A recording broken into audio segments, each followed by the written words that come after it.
na, wala din na video.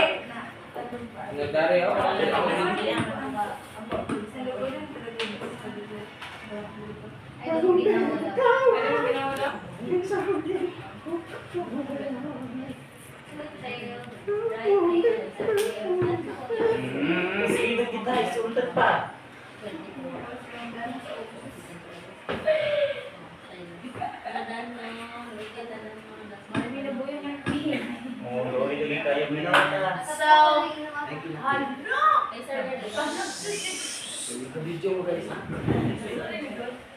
Good morning, everyone. So we are the next reporter, and we are going to report the curriculum mapping and curriculum quality audit.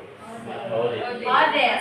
So sorry, So at the end of this lesson, the students should be able to define curriculum mapping, explain the benefits of curriculum mapping, familiarize oneself of some examples of curriculum maps. So, first is curriculum mapping. Curriculum mapping is a model of designing, refining, upgrading, and reviewing the curriculum, resulting in a framework that provides from focus and function. Ni Hale and Dunlap 2010. So, curriculum mapping is the way teachers plan, check, and improve the way of teaching in the class. So, it is reflective process that help teachers understand what has been taught in the class and how it has been taught and how learning outcomes are assessed. This process was introduced by Heidi Hayes, Jacob Hayes,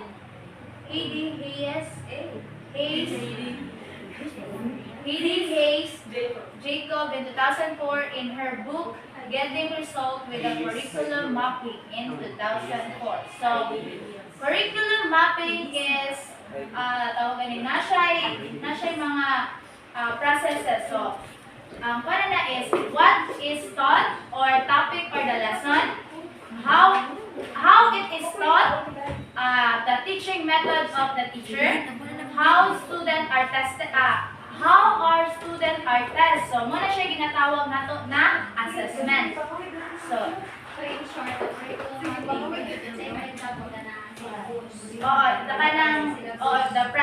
dana din ang atong learning outcomes, the process of the learning sa students.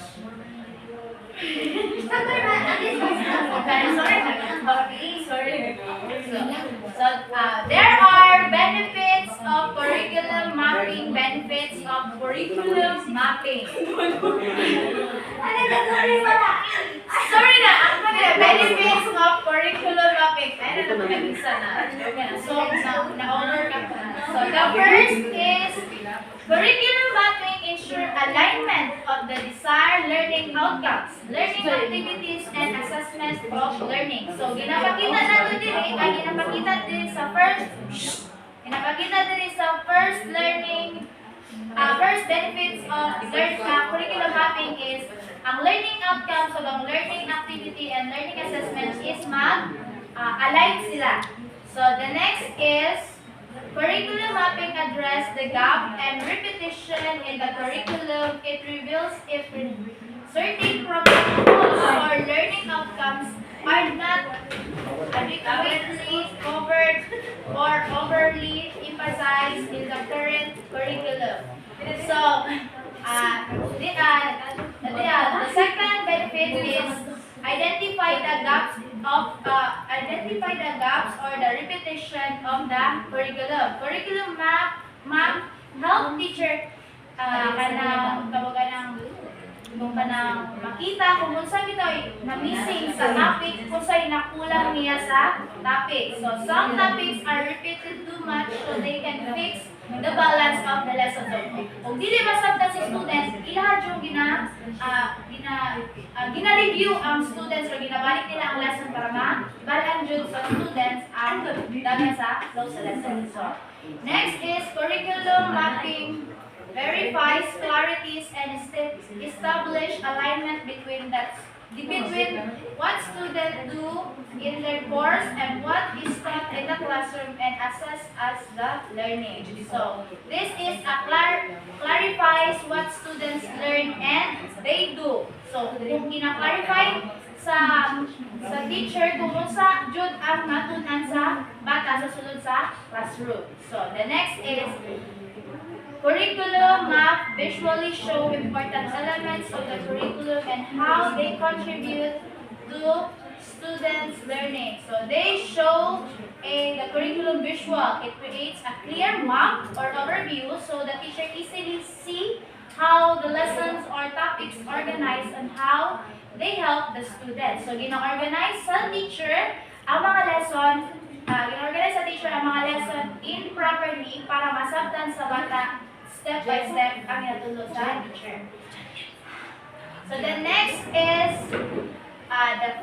the last benefits of curriculum mapping. Curriculum mapping connects all initiatives from instruction,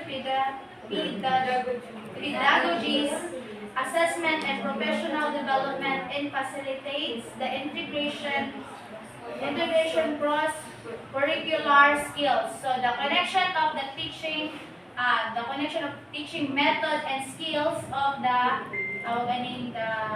students. So it links different parts of the teacher like instruction, how lessons are taught, magpakuningon ganina, what is taught or the topic, and strategy or what is the style of the teacher, paunsa niya i-strategize ang lesson na ma-deliver niya sa student as simple as understandable.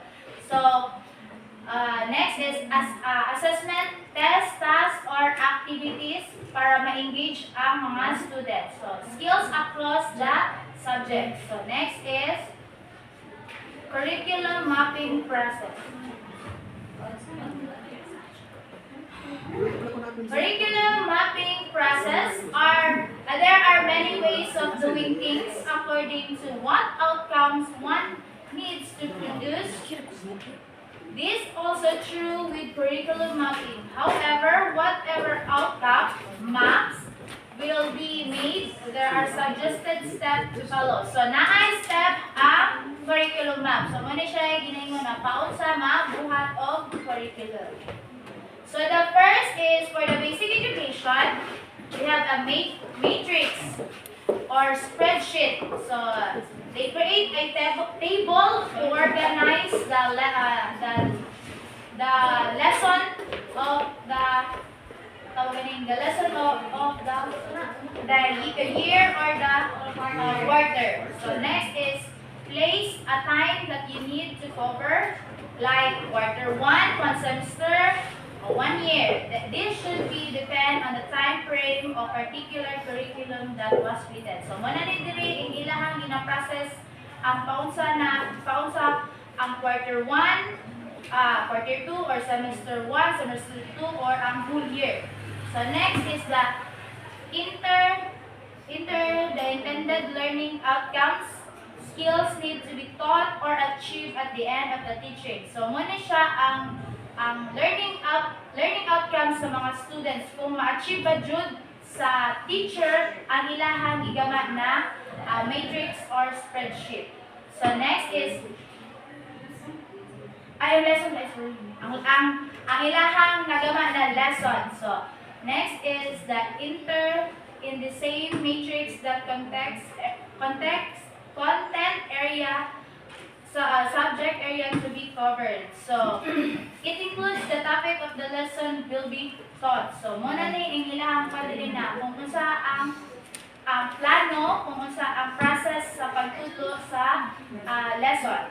So next is align and name each resources available such as a textbook, workbook, module next to subject area. So muna na itong ginagamit yung resources like Google, textbook, library, module, or any pa na mga resources. So the next is enter the teaching learning method to be used to achieve the outcomes. So include how the lesson lesson will be taught. So this is paunsa i-discuss sa teacher o paunsa po niya ma-achieve and tawagan ning paunsa niya ma-achieve ang mga group work and activities through his discussion or learning taught sa teacher. So, next is align and enter the assessment procedure and tools to intended learning outcomes, content area, and resources. So, written how student will be tested like quiz, project, exam. So, muna na siya ang last na sa kanang curriculum mapping process. Muna siya ang pinaka-last. Dito na to. Dili ko din. Una for the basic education. For the basic. Muna siya ang ika-7 na tawagan yung curriculum mapping process. So, dili na gina-test ang mga student like quiz, project, and exam or oral or like inana. So, next is operate the map among circulate the map among all involved per personnel for their input. So, let other teacher or staff review the map and give the suggestions. So, na siya mga feedbacking sa yung mga co-teacher kung sabay kulang, kung sabay need para ma-improve ang curriculum map. So, next is revise and refine maps based on suggestion and distribute to all concerned. So, muna ni siya ang 9 or last curriculum mapping process. Improves the map based on the feedback. I-improve ang curriculum mapping diri sa number 8. Muna na siya magawa sa number 9. So, i-improve ang map based on the feedback or share in the final version of the number 8. So, next is muna siya ang sa college level. So the college level first is make a matrix or a spreadsheet. So pare-pareha na siya sa sa first. Then identify the degree of program outcome. So for example, kaming sa atua sa BEd, SN, or sa EPED, then this subject course, this subject along the identify the subject course under the degree of Gen Ed, Prof Ed, major. List the subject along the vertical source of the metrics in the logical. So, muna siya mga subject na sanay. Muna siya o ka ng first year, second year, last year, inana siya. List the subject along the vertical cell of the matrix in logical and chronological order. So, muna siya ang first year, second year, third year, mga level niya sa Subjects na list the subjects along the vertical cells, vertical direct. From first year to last year. Ang mga subjects, for example, let's say for example, sa BPED, hindi mo matag-matrix BPED, identify the degree nata. Then next, sa mga subject, di ba ka ng Gen Ed mo na itong mga IC. Anong Prof Ed mo na yung mga PED na to, then ka ng major, di ba ka tayo major na BPED 1.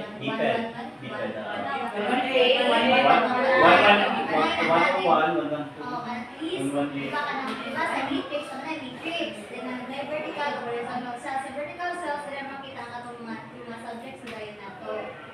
Itong mga subjects na ito mga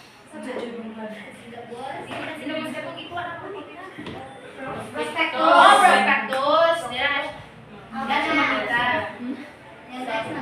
Next, number 5. Wait lang.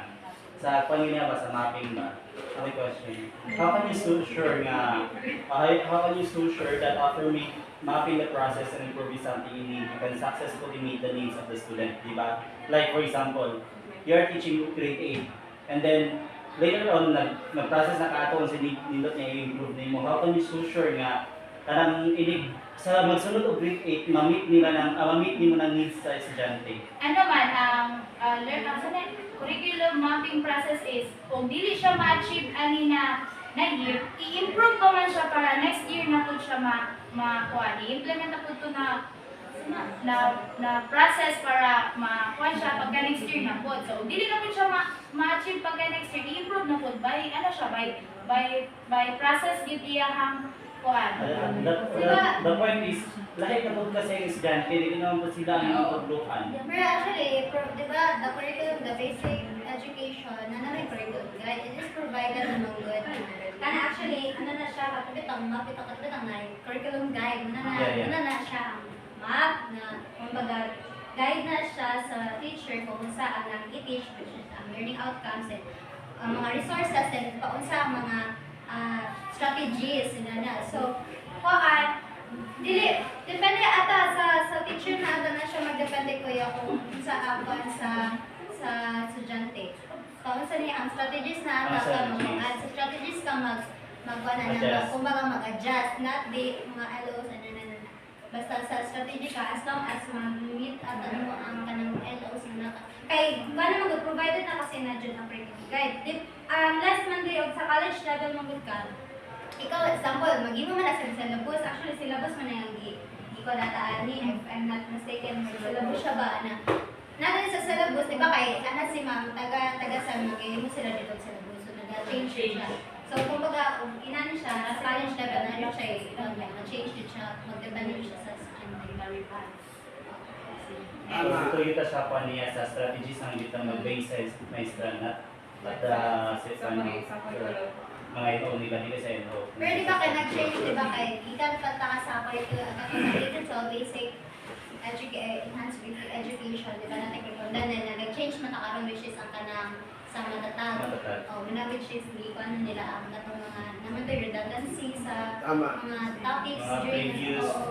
then karon kay ang sa matatag more on sa estudyante na Improve na po sa learners. kumbaga dito na siya improvements na siya nabitang changes from sa unang mga estudyante tapos karon na mga estudyante based sa needs sa mga estudyante. Yeah, sabihin mo pa, innovator or teaching yata. Yeah. Ito, innovator? Yes, very good, Mike! So, next is,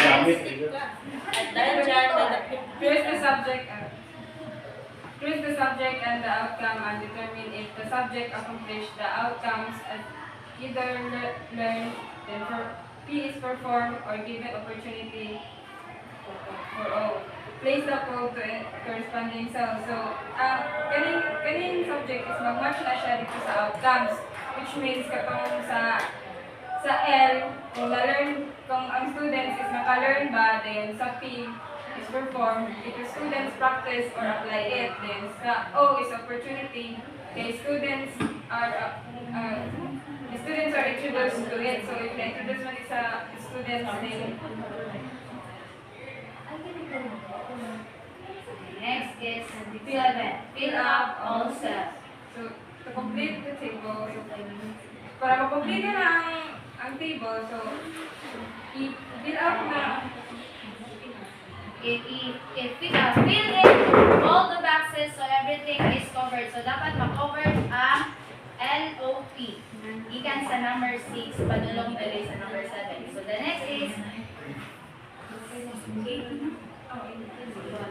after completing the map, use it as a guide for all teacher teaching the course for students to complete the degree in 4 years. So, if mama na dahil ganing map, so ang teacher na, use na dahil niya ni nga curriculum mapping para sa mga estudyante para ma-make sure nila nga all program ma-achieve sa tanan degree for 4 years.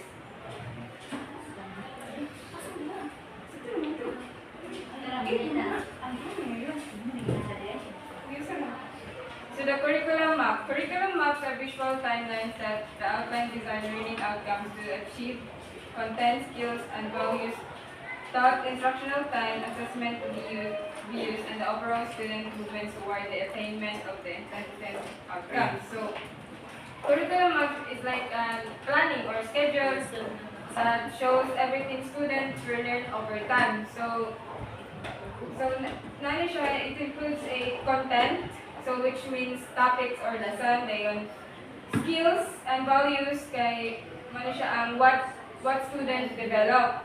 Then time, instructional time, so when lesson will be taught. So kung sa i-discuss or na siya time. to assess how learning will be checked, test, or pwede na sa mga kanang pieces nga na mga assessment. So, dili naman siya kanang ang curriculum map, dili na siya nga map. Dili na siya matawag na map kay Di siya matawag dili na siya matawag na map kay tawagan ni it has a step by step through the school year based on the school calendar. So, para sa to namatay gina school calendar. So, natay curriculum na ginasunod po. kung sila mag-end at tuang. So, nasa mag-end ang class. So, dapat ma-achieve po to na tawagan ng lesson within this school year or this semester. So, diri na. Ay, example. Mao ni siyang example sa curriculum mapping. So, wala na po ang siya sa taas na yung content na nakat din ako. So, ang first is, kaning first line, dili na kita. just nabasa. Mo ni siya ang Critical study. Kanang content. content. Ang diri sa ano, kaning ikaduha is, mo ni siyang learning literature. Mo ni siya ang Wala learning. siya ang content standard. Ang next, Performance standard. then ang ikatulog ay performance standard. Kaya Then ikaw pa, kay learning outcomes. Then ang last kay learning materials. learning materials. So, mo ni siya ang example sa curriculum mapping sa elementary. Wala. Ang yaman kung kituan kayo, ipakita ang topic, o kung saan ang flow sa kan ba, ang flow sa tawagan nito. Lahi ko doon, lesson plan naman namin mo. Dili, nanay, di ba, sa syllabus, kapag ko, mag-syllabus, mag-isa masanan siya nga sa syllabus, mag-syllabus. Kaya na siya, kaya na sa last. Ay, oo, assessment. Pero actually, it's not for college na po. O, elementary. So, mo ni siya ang sumpay sa kwan, bali mo rin ikaduhang topic o ikaduhang mong topic sa kwan. So, next is kani. Science curriculum mapping show the sequence of domain for the per year quarter. So, ang inyong makita is ang kaning natin na side is mo ni siya ang quarter 1, 2, 3, and 4 sa high school or sa elementary naman siya yung upat ka quarter. Sa college is by semester man. So, mo ni ang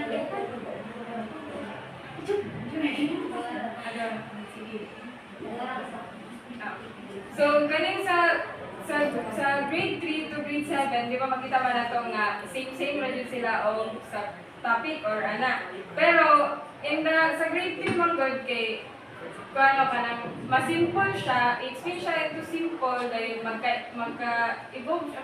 Magka-improve siya. Mag-spiral progression, which means mag-research siya. Magka-research siya padulong sa grade 7. Bale, easy to hard.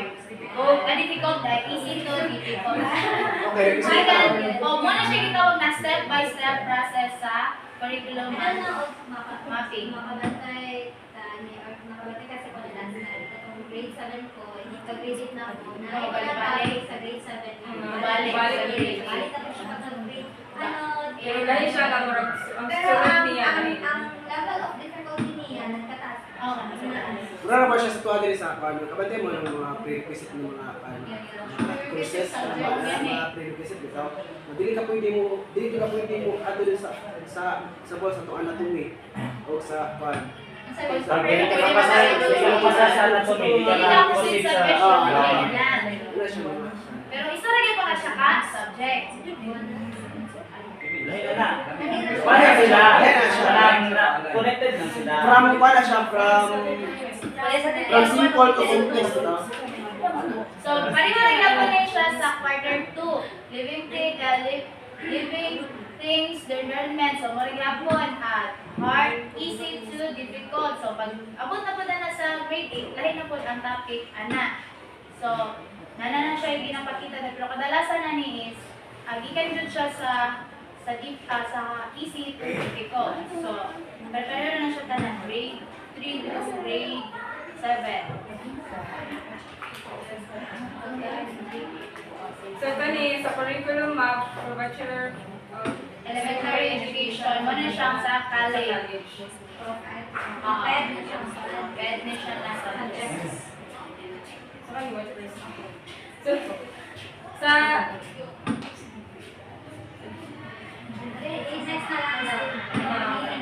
So, mo ni siya ang legend. So, bago mag-explain kaniya ang kung sa tong L is stands for learning outcomes. Knowledge, skills, values, outcomes achieved in the subject. So P is to practice the learning outcomes. So you will practice on knowledge, skills, and values. Then sa opportunities to learn and practice. halos na siya pare-pareho tulo, pero na-jud sila ka ng goal bitaw kay ang isa outcomes achieved in the subject. Then ang isa pod kay tawagan ning opportunity to learn and practice knowledge, skills, and values that not taught formally. So next is note is not all professional subjects are included in the matrix. So desired outcomes from the professional course are muna na siya diri ang kanino PO1, PO2. There are 8 program outcomes. So muna ni siya So, sa PO1, Program 1, Program Outcome 1, apply basic and higher 21st century skills. Then sa PO2, or Program Outcome 2, acquire deep understanding of the learning process. PO3, comprehended knowledge of the content they will teach. Sa PO4, apply teaching process skills. So, mali siya curriculum designing, ang mga materials nga na-develop, then ang educational assessment, teaching approaches.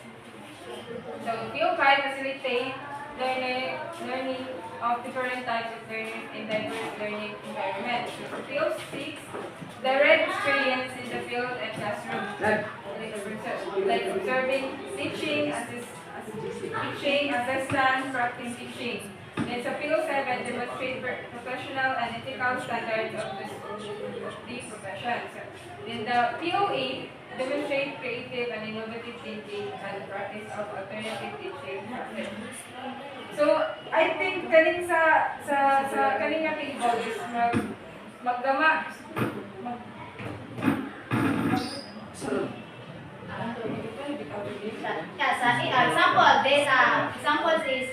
sample subject are child div. So, dapat child development. So, dapat ang kaning child development makuha niya ng PO1, PO2, PO8, PO3, PO4, makuha niya ng 8. Dahil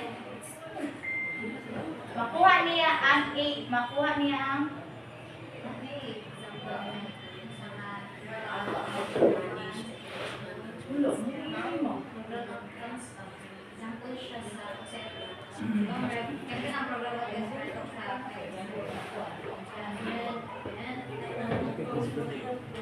Asa naman ito? Wala naman.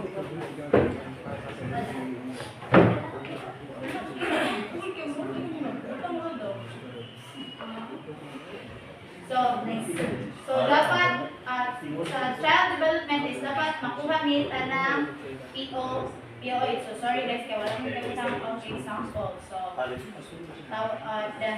the next is Thank you for your attention. kasi lagi nag-isip ko din sa book ano naman. Mas siguro masaktan na doon natin. Muli na kapag ba? Example doon, example sa BO1, project of 1, identify of blah blah blah, pero makuha na ng mga knowledge na progress, knowledge na siguro sa Then, mo na siya ang, inani ang process sa curriculum mapping sa college. Oh, inani, dili pa rin sa elementary. Kasi ito ba ni?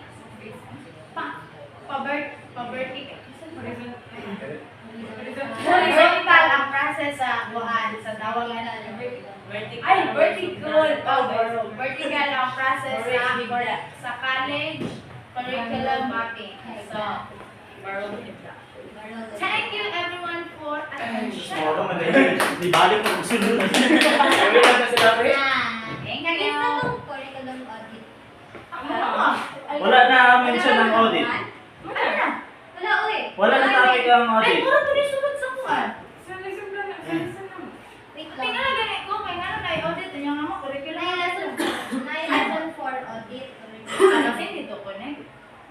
Mura may sulod, natawa ka. Mura may sulod. Nine. Redemo mo.